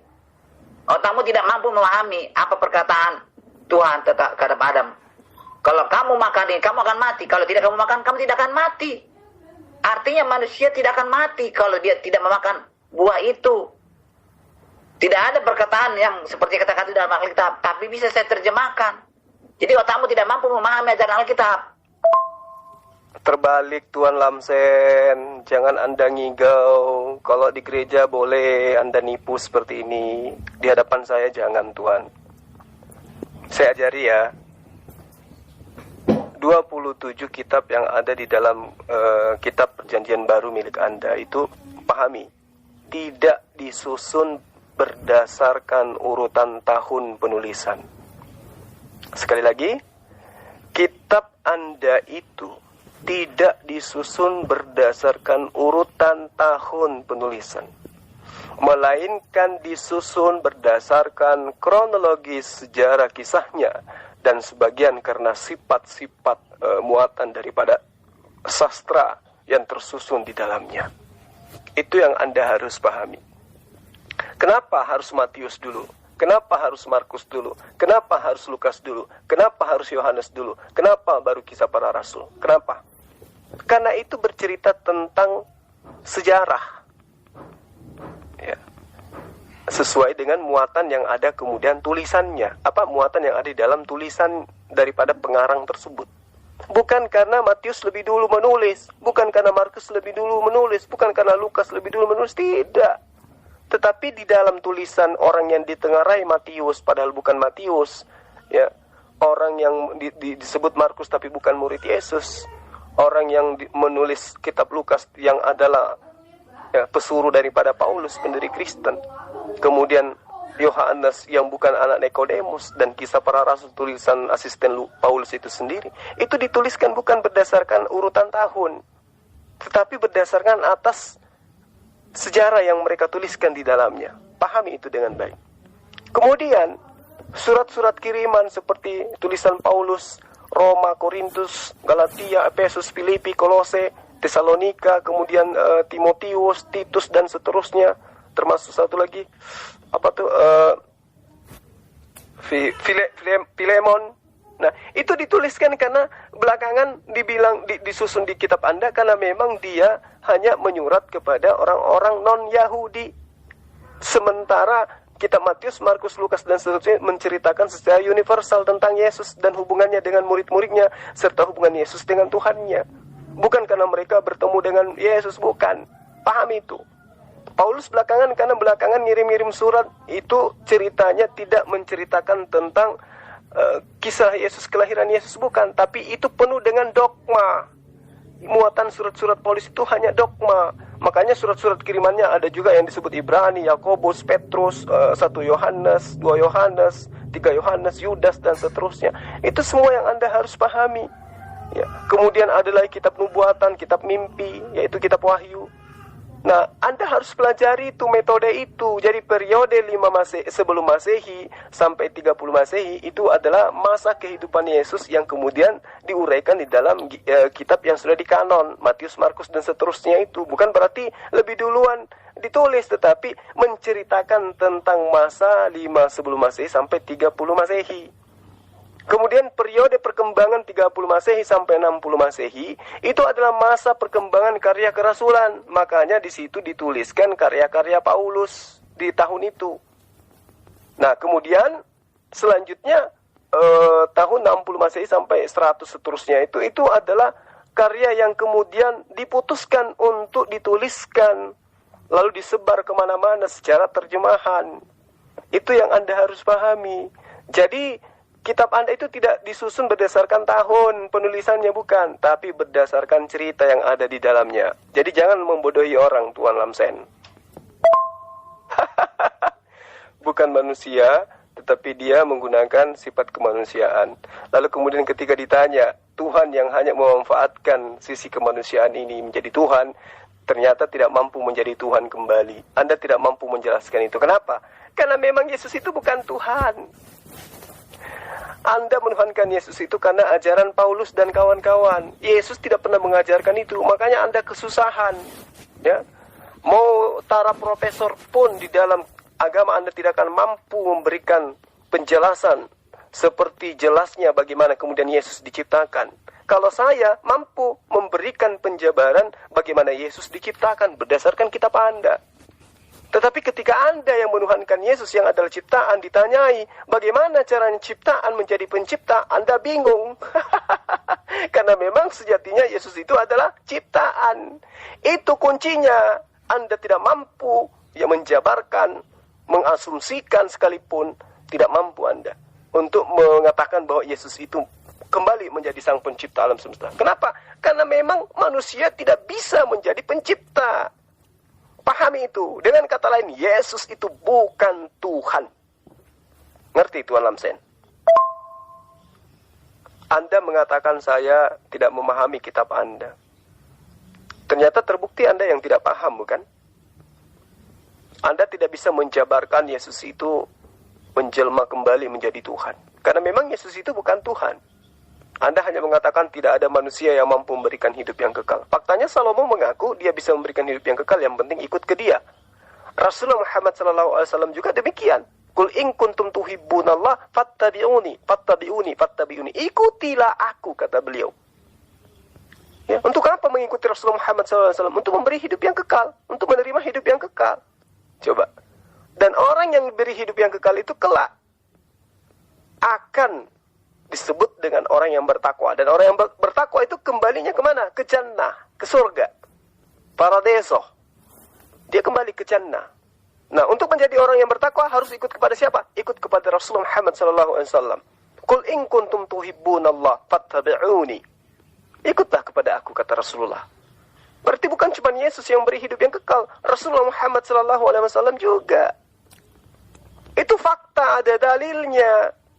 Nah, bagaimana kemudian menjadi pengikut Rasulullah Muhammad SAW untuk mendapatkan hidup yang kekal? Harus menjadi orang yang bertakwa. Bagaimana dengan syarat yang diberikan oleh Yesus? Demikian, harus menjadi orang yang bertakwa. Hidup kekal itu adalah mereka mengenal engkau satu-satunya Allah yang benar dan mengikuti aku sebagai Rasul. Udah, selesai. Ya. Hidup itu, kata Yesus di dalam Yohanes, hidup kekal itu, kata Yesus, adalah engkau mengikuti firman-Nya, engkau mentaati firman Allah. Jelas kan? Berarti bukan mengikuti perkataan Paulus. Bukan mengikuti ajaran Kristen, bukan. Tetapi mengikuti ajaran Yesus, menyembahnya kepada Allah. La ilaha illallah. Itu kunci hidup kekal. Menurut Yesus, menurut Rasulullah Muhammad SAW, menurut Abraham, menurut Nabi Musa, Daud, dan Salomo. Belajar lagi, Tuan Lamsen. Saya tidak menerima guru saya mengajarkan Alkitab saya orang Islam. Tidak. Saya buang itu, pantang bagi saya. Sepintar apapun itu, Islam yang mengajarkan tentang Alkitab. Pantang itu. Ya, karena memang Islam itu menolak ajaran Alkitab. Ya tidak mungkinlah Islam mengajarkan ajaran Alkitab. Seperti kamu itu, saya buang. Jangan coba-coba mengajari saya. Saya tidak akan mau menerima kamu sebagai guru saya. Karena kamu Islam. Tuan Lamsen, itu Anda akui sendiri. Bahwa kami menjadi Kristen karena mengimani Yesus mati di Golgota. Jadi apa yang saya katakan, yang mana yang salah? Yang mengajarkan Yesus mati di Golgota untuk menebus dosa manusia siapa? Kristen sendiri, gereja sendiri kan, Paulus dan kawan-kawan kan. Yesus nggak pernah mengajarkan itu. Jadi saya tidak ada memfitnah. Kalau Anda tersakiti, itu bukan karena saya. Anda tersakiti karena Anda ditampar oleh ajaran Yesus. Melalui saya mengajarkan Anda. Ajaran Yesus itu saya sampaikan kepada Anda. Yesus mengatakan, aku tidak dapat berbuat apa-apa dari diriku sendiri. Ya. Bahkan dengan senang saya mengatakan kepada Anda, aku datang bukan atas kehendakku sendiri. Udah selesai. Berarti Yesus itu bukan Tuhan. Bahkan dia mengatakan, aku Yesus berkuasa memberikan dan berkuasa mengambilnya kembali. Nah, Anda tepuk tangan kan? Hore, Yesus berkuasa. Tetapi Anda tidak sampai kepada pernyataan Yesus yang lain. Sebab inilah tugas yang memang kuterima dari Tuhanku, dari Bapakku. Oh, orang yang punya akal akan mengatakan, oh ternyata ini hanya tugas yang diberikan kepada dia. Berarti dia bukan Tuhan. Itu yang perlu Anda pahami. Yesus mengatakan di dalam Yohanes 12 ayat 44. Barang siapa percaya kepadaku, ia bukan percaya kepadaku, tetapi percaya kepada dia yang telah mengutus aku. Jadi berhenti menuhankan Yesus, Tuan Lamsen. Karena Yesus itu bukan Tuhan. Dia itu adalah utusan Tuhan. Mau seperti apapun Anda menobatkan Yesus, Yesus tetap akan mengelak kalau dia bukan Tuhan.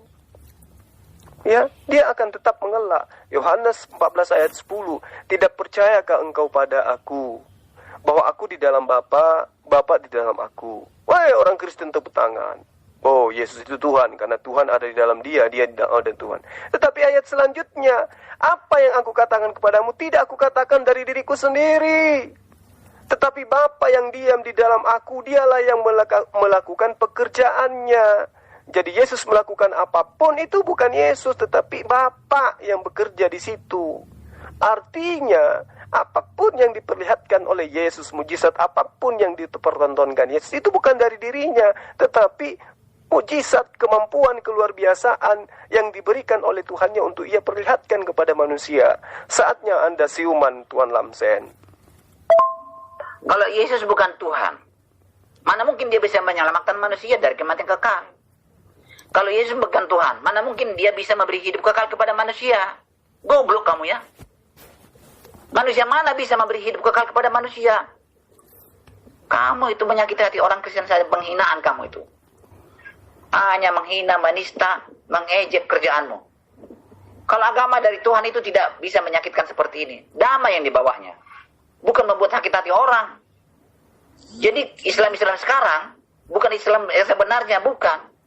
Bukan dari Allah itu. Kalau benar-benar Islam adalah pembawa damai. Tidak seperti ini cara mengajarnya, cara berdakwanya. Mengatakan Yesus bukan Tuhan. Itu salah total itu. Kamu penghina itu, menghina nama itu. Menista agama kami, menista ajaran Alkitab kami. Kalau agama yang benar dari Allah adalah agama pembawa damai, rahmat. Ini tidak ada rahmat. Malah justru kekacauan, keributan, kesakitan hati. Ini apa? Seperti ini berdakwah begini nih. Bukan otak saya yang tidak mampu memahami ajaran gospel, Bible, bukan. Tetapi otak Anda yang tidak mampu menerima penjabaran yang saya sampaikan. Karena landasan jabaran saya itu adalah kitab yang Anda pegang sebagai kitab yang dianggap suci. Ya, tidak ada dalil yang mengatakan Adam diciptakan di Gan Eden untuk hidup kekal. Nggak ada itu, Tuan Lamsen. Adam diciptakan di Gan Eden untuk mengisi bumi. Belajar lagi. Jangan Anda memaksakan asumsi Anda, doktrin agama Anda kepada kebenaran. Ya, kesalahan yang Anda susun mau sampai di langit pun tidak akan sampai kepada kebenaran karena dasarnya memang sudah salah. Pahami itu. Adam dicipta di Gan Eden itu bukan untuk kekal di Eden, tetapi untuk dicipta agar dia apa? Mengisi bumi. Itu yang perlu Anda pahami. Dia diciptakan bukan untuk Eden, tetapi untuk Haaretz, untuk mengisi bumi, Tuan Lamsen. Jadi Anda jangan mempermalukan diri Anda sendiri dengan asumsi-asumsi yang Anda susun agar Anda itu bisa mendapatkan keselamatan secara gratis. Anda mimpi, ya, Anda mimpi, Tuan Lamsen. Meskipun saya Islam, tapi saya jujur menyampaikan apa yang ada di dalam kitab Anda. Tidak seperti mereka yang menginginkan perpuluhan. Kalau orang-orang Kristen yang mengajarkan gospel kepada Anda, tujuannya pasti supaya Anda tetap Kristen dan Anda mengajarkan Kristen kepada orang lain, dan semakin banyak orang lain menjadi Kristen, maka semakin banyak perpuluhan. Itu tujuannya. Maka firman telah menjadi perpuluhan. Kalau saya berbeda, saya menunjukkan dengan jujur apa yang tertuang di dalam kitab Anda sejujur-jujurnya. Tidak ada tendensi penyesatan, tidak ada tendensi pembenaran, tidak ada tendensi perpuluhan. Beda dengan orang-orang yang menginginkan Anda menjadi pengikut setan selamanya. Kenapa saya mengatakan pengikut setan? Saya sudah menjelaskan di atas. Iblis tidak menginginkan sujud kepada Adam. Anda juga tidak mau sujud kepada Adam. Anda menuduh Adam sebagai pembawa dosa. Iblis menuduh Adam sebagai pembawa dosa, sehingga dia harus ingkar terhadap Allah. Adam ingkar terhadap Allah karena tidak mau sujud kepada Adam. Anda juga ingkar kepada Allah karena Anda tidak mau sujud kepada Adam. Kenapa saya katakan Anda tidak sujud kepada Adam? Karena Anda justru menuduh Adam sebagai sumber segala dosa. Iblis pun yang tadinya taat kepada Allah, bahkan disebut sebagai malaikat, menjadi iblis kemudian karena dia tidak mau sujud kepada Adam, tidak mau menunduk kepada Adam, malah menuduh Adam sebagai pembawa penyebab daripada keingkaran mereka. Jadi antara Adam dengan iblis dengan Anda itu tidak ada bedanya, Tuan Lamsen. Sadari itu dengan baik. Jelas kamu tidak paham. Otakmu dungu. Tidak bisa membedakan manusia Yesus dengan manusia biasa. Saya sudah katakan, buktikan ada nggak manusia pernah mengaku bisa memberi hidup kekal. Hanya Tuhan. Yesus mengaku bisa memberi hidup kekal kepada manusia. Berarti dia adalah Tuhan. Tidak ada manusia berasal dari surga kembali ke surga. Hanya Yesus. Berarti dia adalah Tuhan. Bukan manusia biasa. Itu yang tidak bisa kamu buktikan. Karena kamu bodoh, tolol. Pak Juma, seluruh tulisan yang ada di Bible mulai dari Kejadian sampai Wahyu itu adalah perkataan yang keluar dari mulut Allah yang ditulis.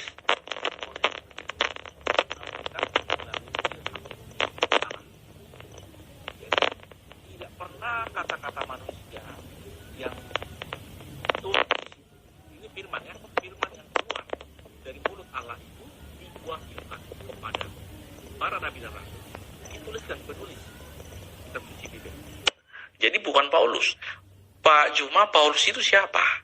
Coba Pak Juma, kita diskusi dulu. Paulus itu siapa? Kalau boleh head to head juga boleh.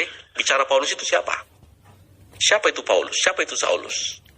Yang saya tahu Paulus itu sebelumnya Saulus, ahli Taurat, muridnya Gamaliel. Gua paling garis keras. Dia menganiaya murid-murid Yesus. Tertulis di itu Kisah Para Rasul 9 ayat 1 sampai 18 itu. Oke, saya bacakan supaya kita clear ini. Karena Bapak itu YouTube-nya banyak, tapi pengertiannya, penyampaiannya salah. Sehingga orang bisa keracunan kata-kata. Kisah Para Rasul 9. Saya bacakan. Saulus bertobat. Sementara itu berkobar-kobar hati Saulus untuk mengancam dan membunuh murid-murid Tuhan. Ia menghadap pemerintah dan meminta surat kuasa daripadanya untuk dibawa kepada majelis Yahudi di Damsyik, supaya jika ia menemukan laki-laki atau perempuan yang mengikuti jalan Tuhan, ia menangkap mereka dan membawa mereka ke Yerusalem. Dalam perjalanan ke Damsyik, ketika ia sudah dekat kota itu, tiba-tiba cahaya memancar dari langit mengelilingi dia. Ia rebah ke tanah dan kedengaranlah olehnya suara yang berkata kepadanya, "Saulus, Saulus, mengapa engkau menganiaya aku?" Jawab Saulus, "Siapakah engkau, Tuhan?" Katanya, "Akulah Yesus yang kau aniaya itu. Tetapi bangunlah dan pergilah ke dalam kota. Di sana akan dikatakan kepadamu apa yang harus kau perbuat." Maka termangu-mangulah teman-temannya seperjalanan, karena mereka memang mendengar suara itu, tetapi tidak melihat seorang juga pun. Saulus bangun dan berdiri, lalu membuka matanya, tetapi ia tidak dapat melihat apa-apa. Mereka harus menuntun dia masuk ke Damsyik. 3 hari lamanya ia tidak dapat melihat, dan 3 hari lamanya ia tidak makan dan minum. Di Damsyik ada seorang murid Tuhan bernama Ananias. Firman Tuhan kepadanya dalam suatu penglihatan. "Ananias," jawabnya, "Ini aku, Tuhan." Firman Tuhan, "Mari, pergilah ke jalan yang bernama Jalan Lurus, dan carilah di rumah Yudas seorang dari Tarsus yang bernama Saulus. Ia sekarang berdoa." Dan dalam suatu penglihatan ia melihat bahwa seorang yang bernama Ananias masuk ke dalam dan menumpangkan tangannya ke atasnya supaya ia dapat melihat lagi. Jawab Ananias, "Tuhan, dari banyak orang telah kudengar tentang orang itu, betapa banyaknya kejahatan yang dilakukannya terhadap orang-orang kudus-Mu di Yerusalem. Dan ia datang kemari dengan kuasa penuh dari imam-imam kepala untuk menangkap semua yang memanggil nama-Mu. Tetapi firman Tuhan kepadanya, pergilah, sebab orang ini adalah alat pilihan bagiku untuk memberitakan namaku kepada bangsa-bangsa lain, serta raja-raja dan orang-orang Israel. Aku sendiri akan menunjukkan kepadanya betapa banyaknya penderitaan yang harus ia tanggung oleh karena namaku. Lalu pergilah Ananias ke situ dan masuk ke rumah itu. Ia menumpangkan tangannya ke atas Saulus. Katanya, "Saulus, saudaraku, Tuhan Yesus yang telah menampakkan diri kepadamu di jalan yang engkau lalui telah menyuruh aku kepadamu, supaya engkau dapat melihat lagi dan penuh dengan Roh Kudus." Dan seketika itu juga seolah-olah selaput gugur dari matanya, sehingga ia dapat melihat lagi. Ia bangun lalu dibaptis. Dan setelah ia makan, pulihlah kekuatannya. Itulah secara singkat. Masih banyak lagi pertobatan. Dan di Kisah Rasul 11 ayat 26, orang pertama kali disebut Kristen itu di kota Antioquia. Murid-murid itu dikatakan Kristen di kota Antioquia. Di kota Antioquia itu, yang diutus ke kota Antioquia itu adalah Barnabas. Cuma Barnabas itu menjemput Saulus dari Damsyik. Jadi di Antioquia itu Barnabas adalah orang yang diutus jemaat ke Antioquia, bukan Saulus. Justru Saulus dijemput Barnabas.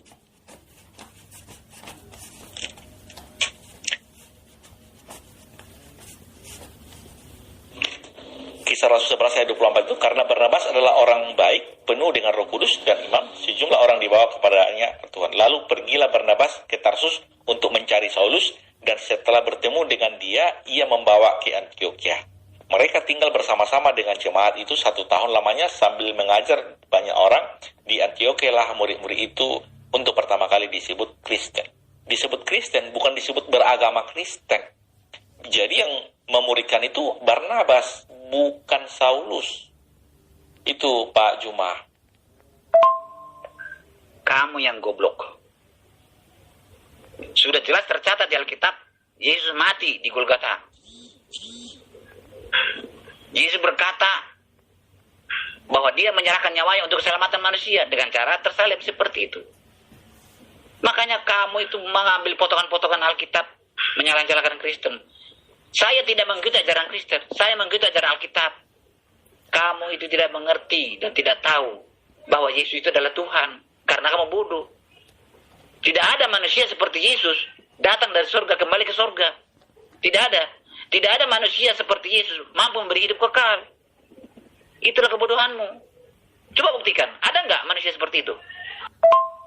Tuan Lamsen, kalau Anda menuduh saya menista agama Anda, negara kita itu mengatur undang-undang tentang penistaan agama. Anda silakan 24 jam, saya persilahkan laporkan saya.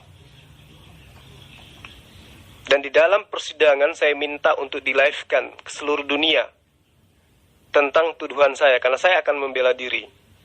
Saya akan menjabarkan semuanya. Malah saya senang. Akan saya torehkan semua. Akan saya sampaikan semuanya. Tuduhan-tuduhan Anda saya melecehkan itu di mana poinnya? Ketika saya mengatakan Yesus itu bukan Tuhan, sekarang Anda tunjukkan di mana pengakuan Yesus kalau dia itu adalah Tuhan. Tunjuk. Artinya kalau Anda tidak mampu menunjukkan itu, maka saya akan lapor balik. Pencemaran nama baik karena Anda telah memfitnah saya, mengatakan saya mencemarkan agama Anda. Oke? Mengatakan saya pelecehan agama Anda.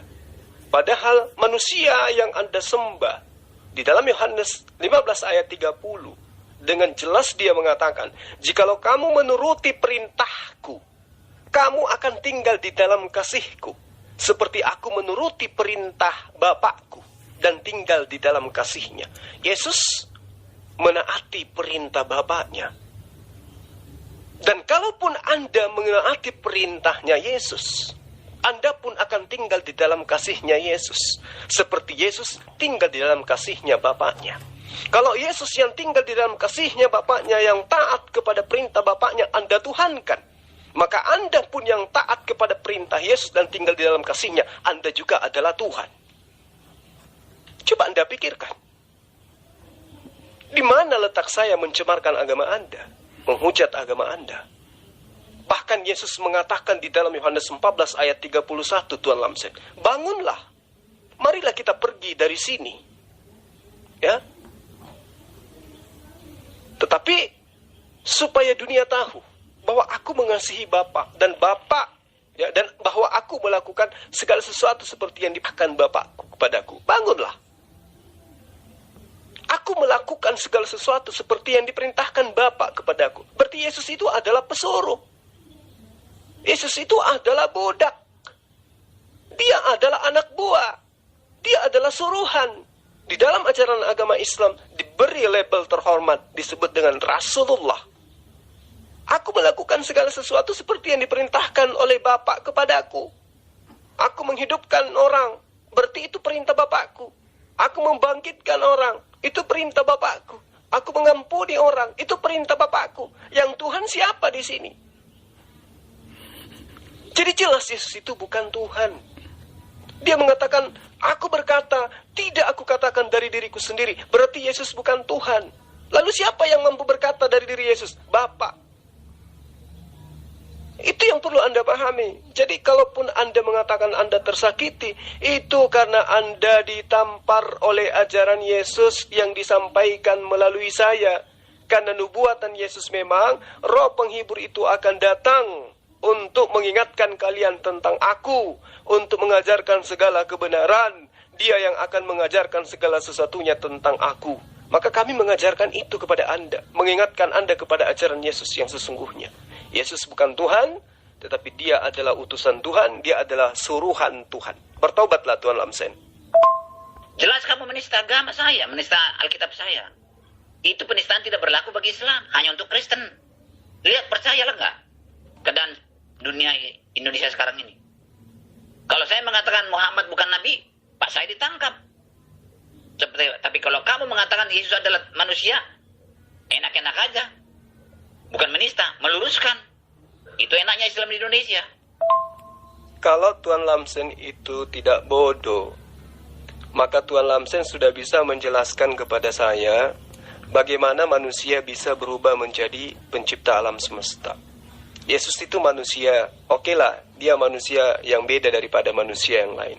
Dia adalah manusia yang paling hebat lah pokoknya. Paling hebat di antara seluruh manusia. Nah, manusia yang paling hebat di antara seluruh manusia ini bagaimana caranya dia bisa menjadi pencipta alam semesta? Sementara dia tidak bisa berbuat apa-apa dari dirinya sendiri. Dia tidak bisa berkata-kata dari dirinya sendiri. Apa yang dilakukan, apa yang diperintahkan oleh Tuhannya untuk ia lakukan. Bagaimana caranya dia menjadi Tuhan? Sementara Tuhan tidak pernah mengatakan, jadilah Tuhan, wahai Yesus. Tidak pernah. Jadi dia tidak bisa menjadi Tuhan karena dia adalah manusia. Kalau Anda mengatakan, saya tidak mampu menjelaskan itu karena Anda bodoh, menuhankan ciptaan.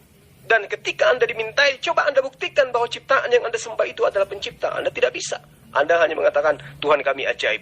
Yang bodoh siapa di sini? Coba. Sorry, tadi yang saya katakan Yohanes 15 ayat 30 itu, yang sebenarnya adalah Yohanes 15 ayat 10.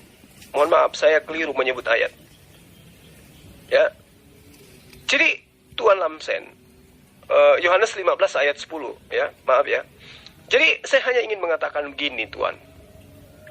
Sehebat apapun Tuhan menjadikan Yesus itu sebagai Tuhan, Anda akan selalu ditampar oleh ajaran Yesus itu sendiri. Karena Yesus di ending, di final daripada ajarannya, tetap dia adalah manusia yang melakukan mukjizat-mukjizat hanya berdasar terhadap perintah Tuhannya. Ya, supaya dunia tahu bahwa aku mengasihi Bapa dan bahwa aku melakukan segala sesuatunya seperti yang diperintahkan Bapa kepadaku. Itu pengakuan Yesus. Di dalam Yohanes 17 ayat 7 juga dikatakan, mereka semua sekarang tahu bahwa apa yang ada pada diriku itu bukan daripadaku, bukan berasal daripadaku, tapi berasal dari Bapa yang telah mengutus aku. Selesai. Sehebat apapun Yesus di mata Anda, bagi kami, dia hanyalah seorang utusan Tuhan, bukan siapa-siapa. Pak Juma, Kejadian 3 saya bacakan. Adapun ular ialah yang paling cerdik dari segala binatang di darat yang dijadikan oleh Tuhan Allah. Ular itu berkata kepada perempuan itu, tentulah Allah berfirman, semua pohon dalam taman itu jangan kamu makan buahnya. Bukan? Lalu sahut perempuan itu kepada ular itu, buah pohon-pohonan dalam taman ini boleh kami makan, tetapi tentang buah pohon yang ada di tengah-tengah taman Allah berfirman, jangan kamu makan ataupun raba buah itu, nanti kamu mati. Tetapi ular itu berkata kepada perempuan itu, sekali-kali kamu tidak akan mati. Tetapi Allah mengetahui bahwa pada waktu kamu memakannya, matamu akan terbuka dan kamu akan menjadi seperti Allah, tahu tentang yang baik dan yang jahat. Perempuan itu melihat bahwa buah pohon itu baik untuk dimakan dan sedap kelihatannya. Lagi pula, pohon itu menarik hati karena memberikan pengertian. Lalu ia mengambil dari buahnya dan dimakannya dan diberikannya juga kepada suaminya yang bersama-sama dengan dia. Dan suaminya pun memakannya. Maka terbukalah mata mereka berdua dan mereka tahu bahwa mereka telanjang. Lalu mereka menyemat daun pohon ara dan membuat cawat. Ketika mereka mendengar bunyi langkah Tuhan Allah yang berjalan-jalan dalam taman itu, maka pada waktu hari sejuk bersembunyilah manusia dan istrinya itu terhadap Tuhan Allah di antara pohon-pohon di dalam taman. Tetapi Tuhan Allah memanggil manusia itu dan berfirman kepadanya, di manakah engkau? Ia menjawab, ketika aku mendengar bahwa engkau ada dalam taman itu, aku menjadi takut karena aku telanjang, sebab itu aku bersembunyi. Firman-Nya, siapakah yang memberitahukan kepadamu bahwa engkau telanjang? Apakah engkau makan dari buah pohon yang kularang engkau makan itu? Manusia itu menjawab, perempuan yang kau tempatkan di sisiku, dialah yang memberi dari buah pohon itu kepadaku, maka kau makan. Kemudian berfirmanlah Tuhan Allah kepada perempuan itu, apakah yang telah kau perbuat itu? Jawab perempuan itu, ular itu yang memperdaya aku, maka aku makan. Lalu berfirmanlah Tuhan Allah kepada ular itu, karena engkau berbuat demikian, terkutuklah engkau di antara segala ternak, dan di antara segala binatang hutan, dengan perutmu lah engkau akan menjalar, dan di butanalah kau makan seumur hidupmu. Aku akan mengadakan permusuhan antara engkau dan perempuan itu, antara keturunanmu dan keturunannya akan meremukkan kepalamu, dan engkau akan meremukkan tumingnya. Firman-Nya kepada perempuan itu, susah payahmu waktu mengandung akan kubuat sangat banyak. Dengan kesakitan engkau akan melahirkan anakmu, namun engkau akan berahi kepada suamimu, dan ia akan berkuasa atasmu. Lalu firman-Nya kepada manusia itu, karena engkau mendengarkan perkataan istrimu, dan memakan dari buah pohon yang telah kuperintahkan kepadamu, jangan makan daripadamu, maka terkutuklah tanah karena engkau, dengan bersusah payah engkau akan mencari rezekimu dari tanah seumur hidupmu.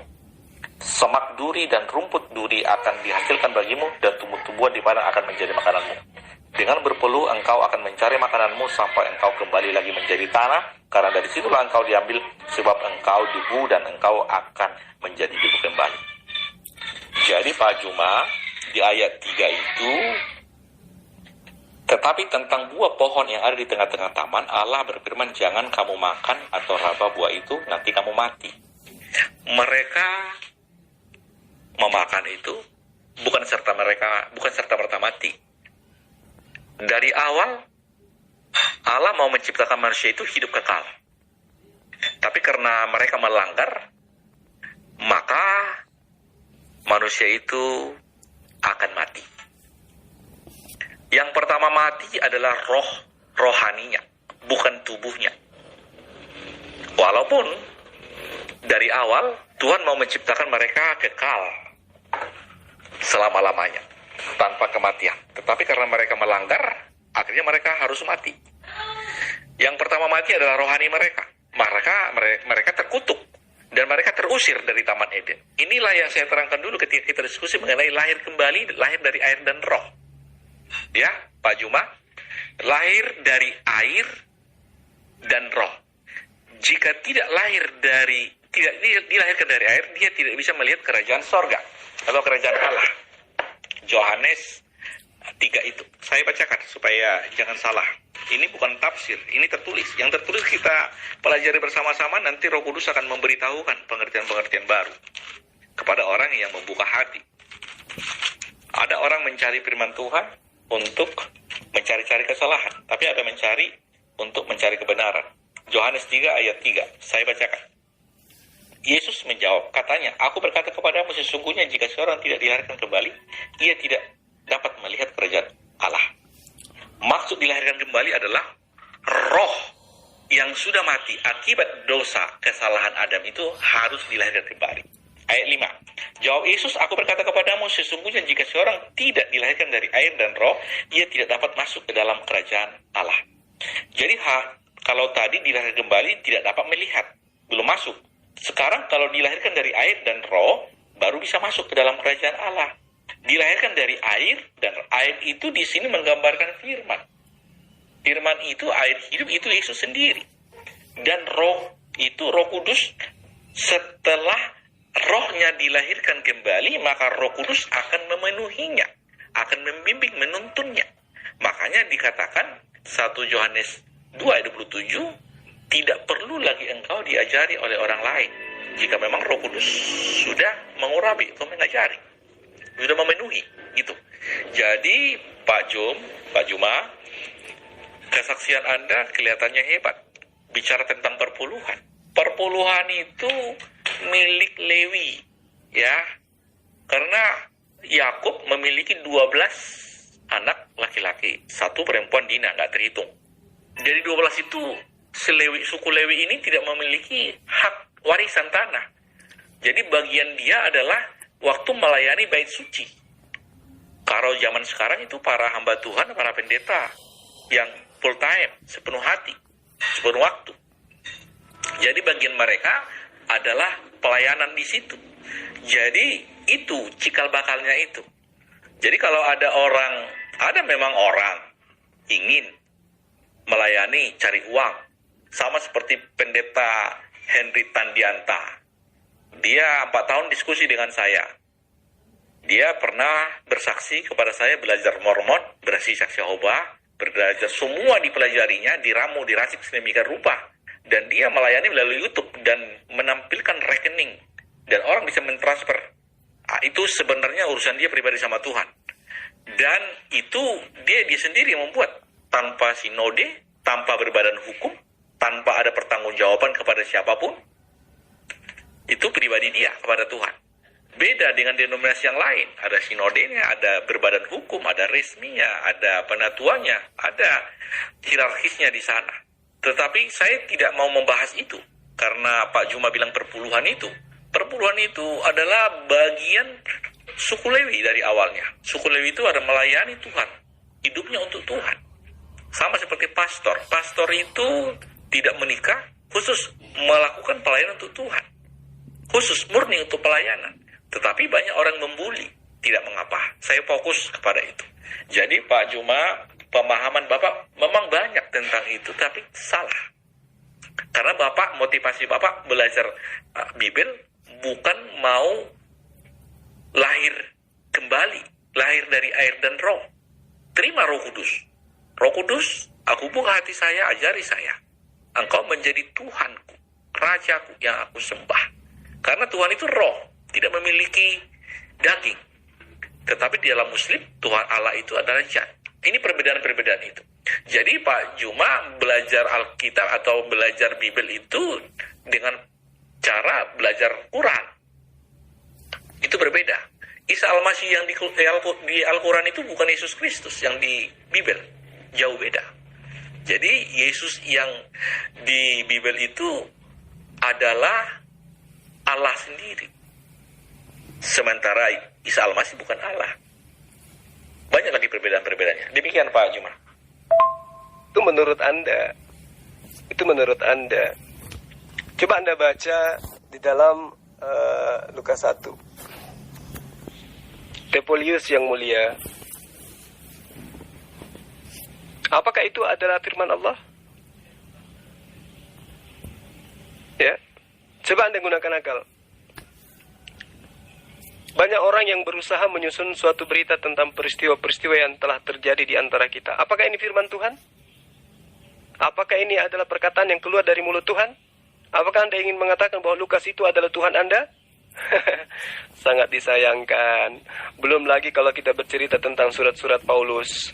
Apakah perkataan Paulus itu adalah firman yang keluar dari mulut Allah, atau Anda ingin mengatakan bahwa Paulus itu adalah Tuhan Anda?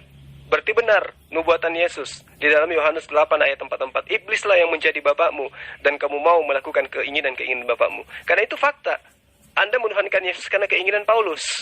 Berarti Paulus itu adalah bapak Anda. Makanya saya katakan Anda adalah hambanya Paulus. Pahami itu Pak Dokter. Ketika Anda mengatakan saya goblok, itu kembali kepada diri Anda sendiri. Karena Anda menuhankan manusia yang adalah makhluk ciptaan Tuhan bernama Yesus yang tidak bisa berbuat apa-apa dari dirinya sendiri. Yang goblok itu adalah Anda. Segoblok-gobloknya anjing, tidak ada anjing yang menyembah anjing. Berarti Anda lebih parah. Karena Anda diberi akal, diberi wujud sebagai manusia, tetapi menyembah kepada manusia. Yesus itu bukan Tuhan. Yesus itu manusia.